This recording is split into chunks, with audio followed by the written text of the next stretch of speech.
ელჩი დანიგანის თქმით, ამერიკის შეერთებული შტატები საქართველოს ურთიერთობები ნებისმიერ პოლიტიკურ არჩევანს გაუძლებს ამ და სხვა სიახლეებზე რამდენიმე წამში გიყვებით. დონალდ ტრამპი მილოცვებს იღებს, თავად კი ამერიკელებს ოქროს ხანას პირდება. საპენსიო სააგენტო 150 მილიონი ლარის EBRD-ის ობლიგაციები იყიდა მცურავი განაკვეთის მქონე ფასიანი ქაღალდები ლარშია დენომინირებული, ვადიანობა კი 5 წელია. კომპანია აკორდის წინააღმდეგ ჭიათურის წყალმომარაგების 16 მილიონ დოლარიან შეუსრულებელ პროექტზე დავაიწყება ფოჩი წყლის გამწმენდი ნაგებობის პროექტის ყოფილ კონტრაქტორთანაც. წელს საქართველოს და ამერიკის შეერთებულ შტატებში ღვინის ექსპორტი რეკორდულ ნიშნულზეა. საქსტატის მონაცემებით 9 თვეში შეერთებულ შტატებში 5.9 მილიონი დოლარის ღირებულების ღვინო გავიდა. გამარჯობა, BMG-ის გუნდი წარმოგიდგენთ საქმის კურსს, რომელსაც ბექა ბაციკაძე გაუძღვება. დონალდ ტრამპი, რომელიც მიმდინარე მონაცემებით ამერიკის შეერთებული შტატების 47-მე პრეზიდენტი გახდება, მილოცვებს იღებს. ერთ-ერთი პირველი, ვინც მას გამარჯობა მიულოცა, საქართველოს პრეზიდენტი იყო. მისავალცი პოსტი სალომე ზურაბიშვილმა სოციალურ ქსელ X-ზე გაავრცელა. სალომე ზურაბიშვილი წერს, რომ ძლიერი ამერიკის შეერთებული შტატები, ჩვენი სტრატეგიული პარტნიორი და მეგობარი 33 წლის განმავლობაში ახლა უფრო მეტად საჭიროა, ვიდრე ოდესმე, რათა მხარი დაუჭიროს საქართველოს ევროატლანტიკურ ინტეგრაციას, გააძლიეროს რეგიონული უსაფრთხოება და სტაბილურობა და დაიცვას ჩვენი თავისუფლება და დამოუკიდებლობა. პრეზიდენტი სალომე ზურაბიშვილის შემდეგ დონალდ ტრამპს არჩევნებში გამარჯვებას პრემიერ-მინისტრი ირაკლი კობახიძეც ულოცავს. გილოცავთ გადამწყვეტ არჩევნებში გამარჯვებას. დარწმუნებული ვარ, პრეზიდენტ ტრამპის ლიდერობა ხელშეუწყობს მსოფლიოსა და ჩვენს რეგიონში მშვიდობას, ასევე უზრუნველყოფს ჩვენი ურთიერთობების გადატვირთვას, წერს კობახიძე X-ზე. თავად დონალდ ტრამპმა კი ამ ორჩეულებთან შეხვედრა უკვე გამართა. მან სიტყვით ფლორიდაში შეკრებილ მხარდამჭერებს მიმართა. სიტყვით გამოსვლისას დონალდ ტრამპმა ამერიკელ ხალხს მადლობა გადაუხადა და აღნიშნა, რომ ამერიკის შეერთებული შტატების პრეზიდენტის თანამდებობაზე არჩევა მისთვის პატივია. მე თქვენი ოჯახებისთვის ვიბრძოლებ, თქვენთვის ყოველდღე ვიბრძოლებ. ეს არის ამერიკის ოქროს ხანა, აღნიშნა დონალდ ტრამპმა. ეს დღე დარჩება როგორც დღე, როცა ამერიკელმა ხალხმა დაიბრუნა საკუთარ ქვეყანაზე კონტროლი. ეს არის ასევე დემოკრატიისა და თავისუფლების უდიდესი გამარჯვება. ჩვენ ამერიკას გავხდით დაცულს, ძლიერს და თავისუფალს. ვთხოვ ყველა მოქალაქეს ამ ქვეყანაში შემომიერთდეს. დროა უკან მოვიტოვოთ ბოლო 4 წლის მანძილზე მომხდარი გაყოფა. გაერთიანების დროა. მე თქვენთვის, თქვენი ოჯახებისთვის ვიბრძოლებ. თქვენთვის ყოველდღე ვიბრძოლებ. ეს ამერიკის ოქროს ხანა იქნება. საქართველოში ამერიკის შეერთებული შტატების ელჩი რობინ დანიგანი მიიჩნევს, რომ ამერიკის შეერთებული შტატები საქართველოს ურთიერთობები ამ ორ ქვეყანაში ნებისმიერ პოლიტიკურ არჩევნებს გაუძლებს. შედეგების მიუხედავად ამის შესახებ ელჩმა ამერიკის სავაჭრო პალატის მიერ ორგანიზებულ election breakfast-ზე განაცხადა. როგორც ელჩმა აღნიშნა, ამერიკის შეერთებული შტატები საქართველოს თანამშრომლობა გრძელვადიანია და პოლიტიკურ ცვლილებებს გადალახავს. ეს არის ის, რითიც ვამაყობ, რომ წარმოადგენ შეერთებულ შტატებს აქ, რადგან ჯერა რომ ჩვენი პარტნიორობა გამძლეა, ის გადალახავს პოლიტიკურ ცვლილებებს, თქვა დანიგანმა. მისივე თქმით, გახარებულია, რომ როგორც საქართველოში, ისე ამერიკის შეერთებულ შტატებში არჩევნებში მეტმა ახალგაზრდამ მიიღო მონაწილეობა. ქართულ ამბებს დავუბრუნდეთ. საქართველოში სადაზღვევო პროდუქტები გაძვირდა. საქსტატის მონაცემებით ოქტომბერში დაზღვევის ჯგუფში ფასების 13%-ით ზრდა დაფიქსირდა, წლიურ წრილში კი ზრდა 8.7%-ია.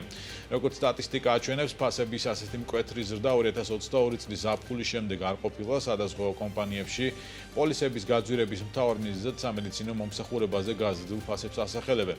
მზღვეველების ნაწილი იმასაც აღნიშნავს, რომ ჯანმრთელობის დაზღვევის გაძვირების ერთ-ერთი მიზეზი სახელმწიფოს მიერ შემოღებული დაფინანსების სისტემა DRG-ცა. რა ფაქტორები მოქმედებს ჯანმრთელობის დაზღვევაზე და მის გაძვირებაზე, როგორ შეიცვალა ფასები ამ მიმართულებით, ნუცა შუბაშვილი გვერდება პირდაპირ ეთერში. ნუცა, მოგესალმები, გისმენთ. ბექა, მოგესალმები. დიახ, ჯანმრთელობის დაზღვევა ერთ-ერთი მომსახურება, რომელიც მოქალაქეებს გასულ თვეს გაუძვირდათ და როგორც აღინიშნა, ოფიციალური მონაცემებით ამ მიმართულებით ოქტომბერში ფასების საშუალოდ თითქმის 13%-ით გაზრდილი. მაშინ, როდესაც გასულ თვეებში ოფიციალური მონაცემებით ჯანმრთელობის დაზღვევის პაკეტებში შედარებით მცირე საშუალოდ 3-4%-იანი გაძვირება ფიქსირდებოდა. საზღვაო კომპანიების ნაწილში ამბობენ, რომ ბოლო თვეების განმავლობაში სამედიცინო სფეროში დაფიქსირებული ინფლაციის ფონზე ჯანმრთელობის მიმართულებით პაკეტების გაძვირება მოუწიოთ როგორც ინდივიდუალური, ასევე კორპორატიული მიმართულებით, თუმცა მაგალითად GPI Holdings-ში აღნიშნავენ, რომ მათ შემთხვევაში გაძვირება მხოლოდ საშუალოდ 5%-ის ფარგლებში ფიქსირდება. GPS შემთხვევაში ბაზართან შედარებით ფასები უფრო მცირედი და კორექტირდა. ჩვენ შემთხვევაში როგორც ინდივიდუალური ჯანმრთელობის დაზღვევის, ასევე კორპორატიული ჯანმრთელობის დაზღვევის მიმართულებით გვაქვს სადაც 5%-იანი ზრდა, რაც განპირობებულია ინფლაციით სამედიცინო სერვისებზე და მედიკამენტებზე. გააძვრებულია სამედიცინო სერვისები ზოგადად რა კვლევები, ექიმთან კონსულტაცია, თუ რაღაც ღირდა აქამდე 50 ლარი თქვა, დღეს ღირს 80 ლარი ხო იგივე, ან მეტიც 90 ლარი უბრალოდ ექიმთან ვიზიტი. აი რაღაცა კვლევების ფასები, რაც სხვა იყო და სრულად სხვა რეალობაა, წელს აი ფასების ცვლილება სამედიცინო სექტორში თავისთავად გამოიწვია ამ ჯანმრთელობის დაზღვევის პაკეტების გაძვირება.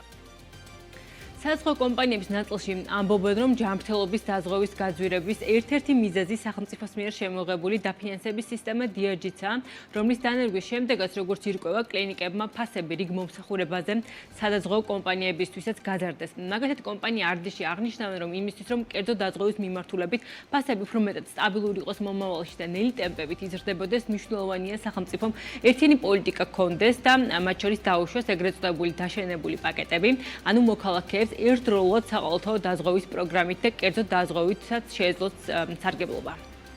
პირდაპირ ისახება, ნახეთ, DRG-ში თუ რაიმე ტიპის ნოზოლოგიაზე, რომელზეც ფასად ადგენილი აქვს, სახელმწიფოს და იმას ვერ შეცვლის კლინიკა, ხო ისეა.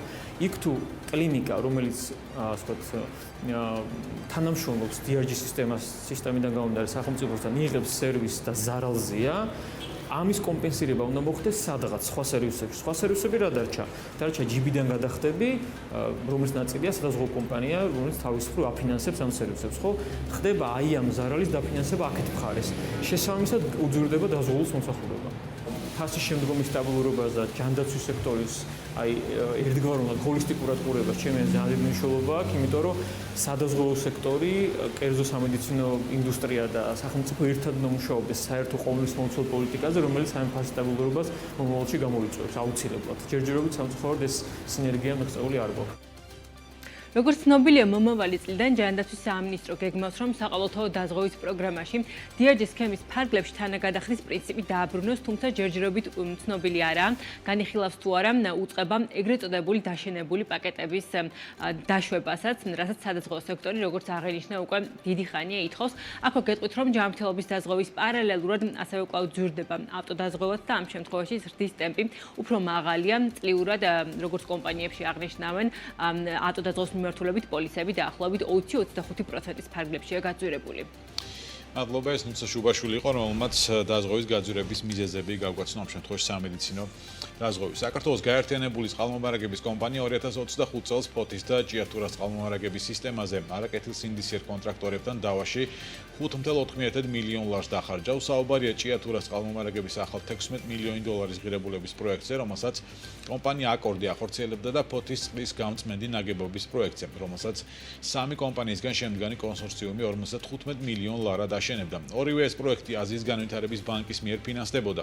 საქართველოს მთავრობამ კომპანია აკორდთან 16 მილიონიანი კონტრაქტი 2024 წლის 15 ივლისს გაწყვიტა. 2025 წელს გაერთიანებული წყალმომარაგების კომპანია საარბიტრაჟო დავების წარმოებისთვის საერთაშორისო იურიდიულ კომპანია Hogan Lovells 5.4 მილიონ ლარს გადაუხდის. რაც შეეხება ფოთში წყალმომარაგების სისტემის ერთ-ერთი უმნიშვნელოვანესი პროექტს, წყლის გამწმენდი ნაგებობის პროექტის მშენებლობა უკვე არაერთი წელია თითქმის ნულოვანი პროგრესით მიმდინარეობს. პროექტზე ხელშეკრულება 2017 წლის დეკემბერში საერთაშორისო ტენდერში გამარჯვებულ კონსორციუმთან გაფორმდა.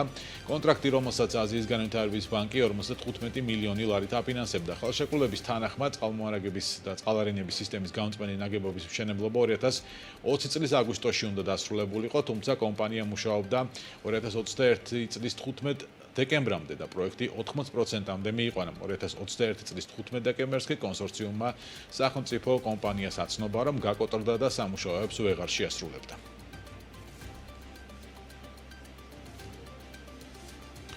საპენსიო სააგენტო 150 მილიონი ლარის ინვესტიცია ევროპის რეკონსტრუქციის და განვითარების ბანკის გლობალური საშუალოვადიანი ობლიგაციების პროგრამის ფარგლებში განთავსებულ ევროობლიგაციებში განახორციელა. მცურავი განაკვეთის მქონე ფასიანი ქაღალდები ლარშია დენომინირებული, ვადიანობა კი 5 წლით განისაზღვრა. სააგენტოს განცხადების თანახმად EBRD-ის უმაღლესი საკრედიტო რეიტინგის მქონე ობლიგაციებში საპენსიო აქტივების ინვესტირება აუმჯობესებს საპენსიო სისტემის პორტფელის ხარისხს ზრდის აქტივების დივერსიფიკაციას და ამასთან EBR-თან გრძელვადიანი პარტნიორობის დასაწყისს წარმოადგენს. მათივე ცნობით აღნიშნული ინვესტიცია ამყარებს საპენსიო სააგენტოს მიზანს, რომ კეთილსაიმედო ინვესტორების პრინციპის დაცვით განაგრძოს პორტფელის დივერსიფიკაცია, რათა საპენსიო აქტივები იმართოს უმაღლესი სტანდარტების მიხედვით.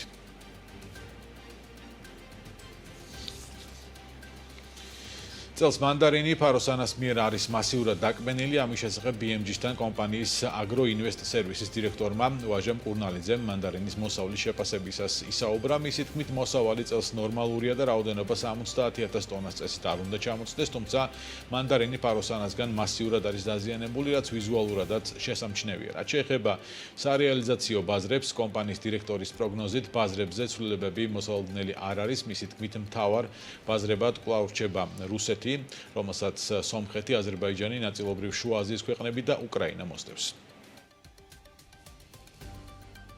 ჩემი თვალით ვნახე სხვადასხვა სოფლებში მასიურად მიწაზე გაფენილი მანდარინი, ეს 100% არის ფაროსანას მიერ დაკბენილი, რომელიც თვალსაჩინო ხდება, როცა მანდარინი მწიფობის კონდიციაში შედის და უკვე ცვენას იწყებს და აი ხშირად შეიძლება ეგონოს, რომ კარგად გაყვითლებული არის, სხვა დაუკვენ არ ნაყოფთან შედარებით, მაგრამ ხელს მოკიდებდა ეგრევე ძვრება ხეზე, იმ დონეზე არის უკვე დაზიანებული რა.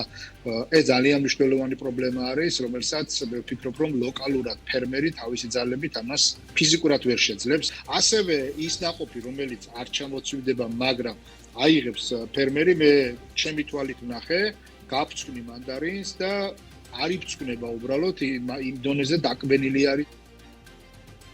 თავარ ეკონომიკური და ბიზნეს სიახლეებს BM.GZ-ზე უნდა გაეცნოთ, საქმის კურსი კი BMG TV-ზე 15 საათს და 30 წუთზე გიბრუნდებათ პირდაპირ ეთერში. დროებით.